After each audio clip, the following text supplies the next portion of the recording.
Hello दोस्तों, नमस्कार। आपका हमारे यूट्यूब चैनल में स्वागत करते हैं। आज ये हम लोग उपसर्ग और प्रत्यय देख रहे थे। इसमें हमारा सेकंड लेक्चर है ये। आइए हम लोग यहाँ से देखते हैं। सावधानी में प्रत्यय है बड़ी ई। सावधान वर्ड होता है, उसमें बड़ी ई प्रत्यय लगी हुई है। ठीक है, सावधान वर्ड होता है। जिंदगी में प्रत्यय है गी। ठीक है। विचार में इक प्रत्यय लगाने से बना हुआ है वैचारिक। ये कैसे बना है? वै मतलब आय की मात्रा आगे जुड़ जाती है और इक प्रत्यय लगा देते हैं तो ये वैचारिक हो जाता है। ठीक है। जब विशेषण पढ़ने लगेंगे तो ये विशेषण बनाने का नियम भी होता है, इसको बताएंगे वहाँ पे।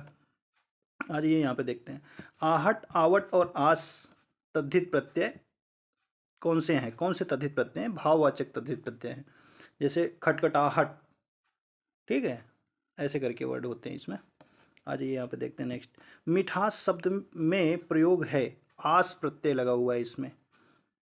आ जाइए यहाँ पे आगे देखते हैं। यहाँ देखिए, जैसे यह पद है वैया। वैया प्रत्यय लगाने से बना हुआ है खवैया। गवैया जो गाने वाला होता है उसको बोलते हैं गवैया। ठीक है। आंशिक शब्द में प्रत्यय है इक प्रत्यय लगा हुआ है। आंशिक, अंश एक शब्द होता है उसमें इक प्रत्यय लगाने से आंशिक बन जाता है। यह प्रत्यय हिंदी भाषा में बहुवचन के रूप में प्रयोग किया जाता है ओ, जैसे महिलाओं, पुरुषों। ठीक है। आ जाते हैं आगे।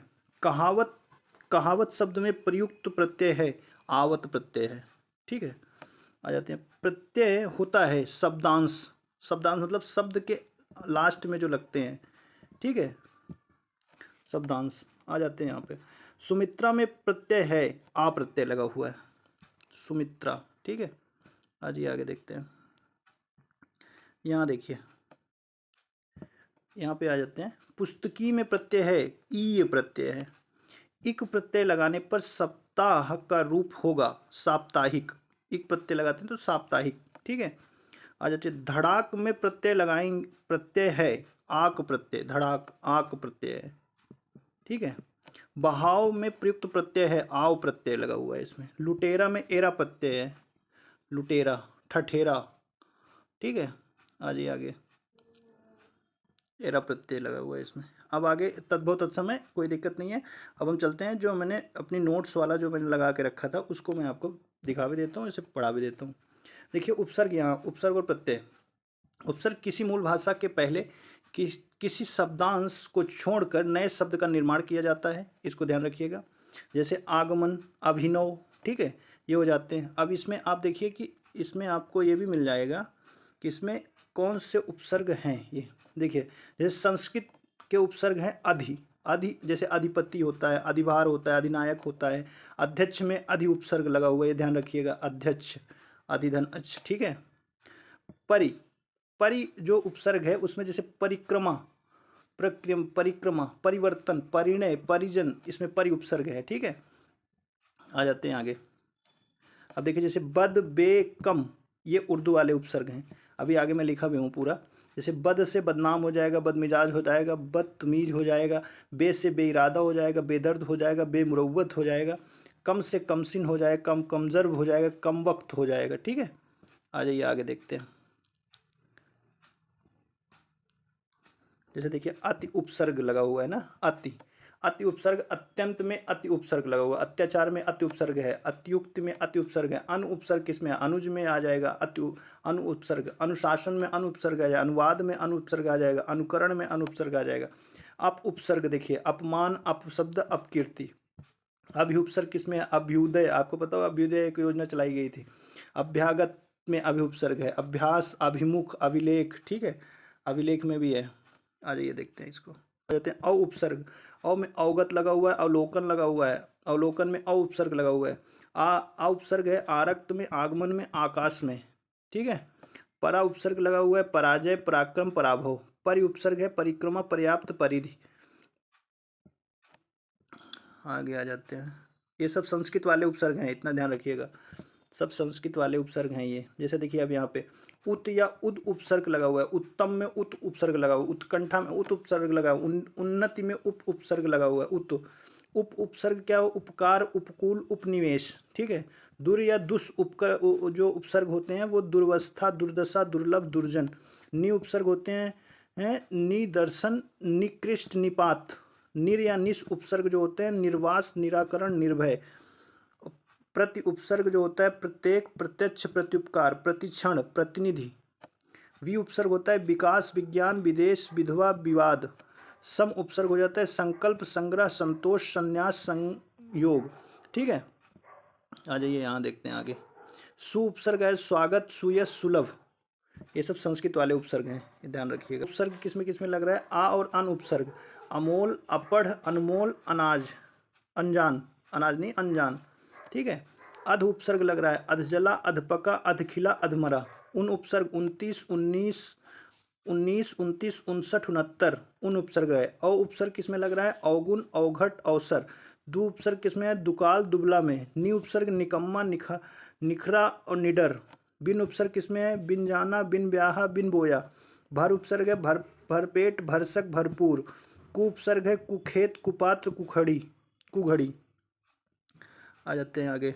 सु उपसर्ग किसमें लगा हुआ है सुडौल, सुघड़, सुजान। उर्दू के उपसर्ग आ गए, वो सब संस्कृत के थे। ठीक है, आ जाइए उर्दू वाले देखते हैं। अल उपसर्ग जैसे अलबत्ता, अलगरज। कम उपसर्ग कम उम्र, कम ख्याल, कम सिन। खुश उपसर्ग खुशबू, खुशदिल, खुशहाल। गैर उपसर्ग से बनेगा गैर हाजिर, गैर वाजिब, गैर कानूनी। दर उपसर्ग से दरकार, दरमियान बनेगा।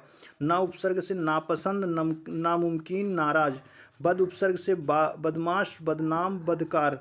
बर उपसर्ग से बर्खास्त, बर्दाश्त, बर्दाश्त। ठीक है, अरे आगे देखते हैं। ये देखिए यहाँ से बी उपसर्ग, ये सब उर्दू वाले हैं। बिल उपसर्ग, बिल उपसर्ग क्या होगा बिल्कुल। ठीक है, ला उपसर्ग लाचार, लाजवाब, लावारिस। हम उपसर्ग जो लगा है वो किस में लगता है उर्दू वाले में। हम उम्र, हमदर्दी, हम पेशा। अब आज देखिए आप लोग, इतना तो आपको पता ही है, मैंने बताया ही था कि प्रत्यय जो होते हैं वो दो प्रकार के इनके भेद होते हैं। किसी मूल भाषा के शब्दांश मतलब शब्द के लास्ट में जो लगा करके निर्माण किया जाता है शब्द का, उसे कहते हैं प्रत्यय। प्रत्यय के दो भेद होते हैं। कृदंत प्रत्यय होता है जो धातु या क्रिया में लगा करके बनाया जाता है, उसे कृदंत प्रत्यय कहते हैं। जैसे रचना, ठीक है, तो ये अना प्रत्यय इसमें लग गया रचना। ठीक है, अब इसमें प्रत्यय, अब जितनी क्रिया होती हैं या धातु होती है उसमें आप प्रत्यय लगाएंगे तो वो कृदंत प्रत्यय बन जाएगा। एक होता है तद्धित प्रत्यय। तद्धित प्रत्यय क्या होता है तद्धित प्रत्यय में जैसे संज्ञा हो, सर्वनाम हो, विशेषण के बाद प्रत्यय लगाते हैं तो ये तद्धित प्रत्यय हो जाता है। जैसे अपना में पन लगा दिया तो अपनापन हो गया, दुख में आना लगा दिया तो दुखाना हो गया। तद्धित प्रत्यय शब्द देखो, जिन शब्दों में तद्धित प्रत्यय जोड़कर शब्द बनते हैं तद्धितांत शब्द कहे जाते हैं। ठीक है, जैसे अब इसमें पन जोड़ दीजिए, आगे देखते हैं। इसमें आप जैसे इसमें पन जोड़ दीजिए तो बचपन हो गया, लड़प्पन हो गया, लड़प्पन हो गया, ओछापन हो गया। देखिए पन वाला आया भी था, बचपन में जोड़ दीजिए तो इसे बड़प्पन भी हो जाएगा, लड़प्पन भी हो जाएगा, ओछापन भी हो जाएगा। इल प्रत्यय अगर छोटी ई है तो छोटी ई ही लगेगी, जैसे धूमिल, जटिल। इला प्रत्यय देखिए रंगीला, बड़ी ई आ रही है, पनीला, बड़ी ई आ रही है, रेतीला, बड़ी ई आ रही है। मैं प्रत्यय जो होगा वो क्या होगा मंगलमय। ईल प्रत्यय मरियल, दड़ियल, अड़ियल। बाज प्रत्यय अगर लगा दिया जाए तो दगाबाज, चालबाज इसको कहते हैं।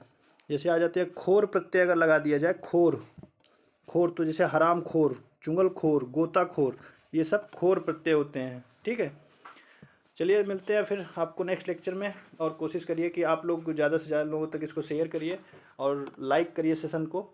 ठीक है, अगर आपको इसकी PDF चाहिए तो आप हमारे टेलीग्राम चैनल से जुड़ सकते हैं, वो आपको डिस्क्रिप्शन बॉक्स में मिल जाएगा, वहाँ से आपको ये सारी PDF अवेलेबल हो जाएंगी।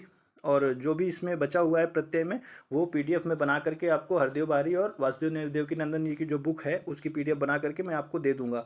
आप वहाँ से जा करके उसको जो शब्द है, और भी बहुत शब्द हैं इसमें, उसको एक बार पढ़ लेंगे तो आप गो थ्रू हो जाएंगे, वहाँ से आपके क्वेश्चन गलत नहीं होंगे। चलिए मिलते हैं नेक्स्ट लेक्चर में। बहुत बहुत धन्यवाद हमसे जुड़ने के लिए।